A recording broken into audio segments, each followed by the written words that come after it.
If you just bought yourself your first acoustic or digital piano and don't know a thing about piano but want to learn how to play from the beginning, you've came to the right place. This will be the first of a series of Piano 101 lessons targeted to total beginners.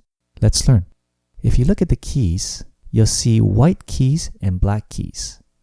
Looking at the black keys, you'll see a pattern of 2 black keys followed by 3 black keys, 2 black keys followed by 3 black keys, followed by 2 black keys, followed by 3 black keys, and so on.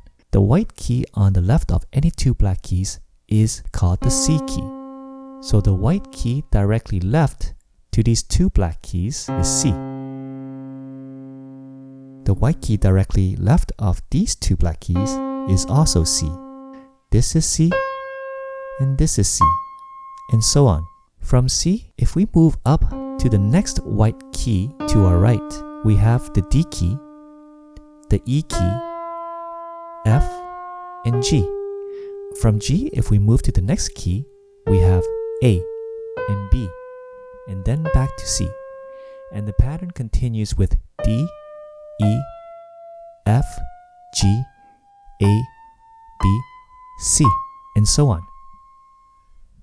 You'll notice that all the C keys sound the same except they are either higher or lower.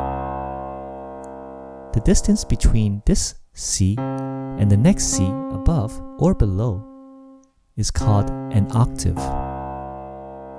Similarly, the distance between this D and this D is an octave, and the distance between this G and this G is an octave.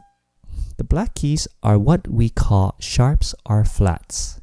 So any black key directly right of a note is named after the note followed by the sharp symbol denoted with the number sign. So this black key directly right of our C is called C sharp. This black key directly right to our D is called D sharp. This key is called F sharp. This is G sharp, and this is A sharp. And any black key directly left of a note is named after the note followed by the flat symbol. So this black key directly left of our D is called D flat. This black key is called E flat. This black key is called G flat. This is A flat. And this is B flat. You'll notice that C sharp and D flat refer to the same key. It's just different ways of referencing the same key. Now middle C is a C note located in the middle of the standard piano keyboard. It serves as a general reference point where we sit at the piano, so everything on the left of middle C is generally played by our left hand, and everything from middle C and to the right is generally played by our right hand. Acoustic pianos have 88 keys, but digital pianos can vary in the number of keys they offer. Some digital pianos are designed to replicate the full range of an acoustic piano with 88 keys, while others may have fewer keys, such as 61 or 76 keys, to make them more compact and portable. Don't worry if you don't have a full-size piano. Many beginners start their piano journey on digital pianos with fewer keys, which can still provide a solid foundation for learning basic techniques, music theory, and repertoire. Pedals. Acoustic pianos, both grand and upright, typically have 3 pedals.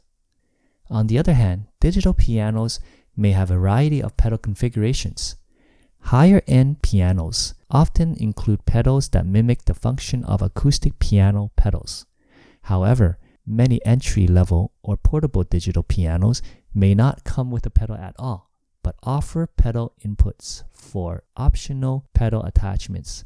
The most commonly used pedal is the sustain pedal. It's the rightmost pedal on an acoustic piano, or the only pedal if your digital piano uses a single pedal attachment.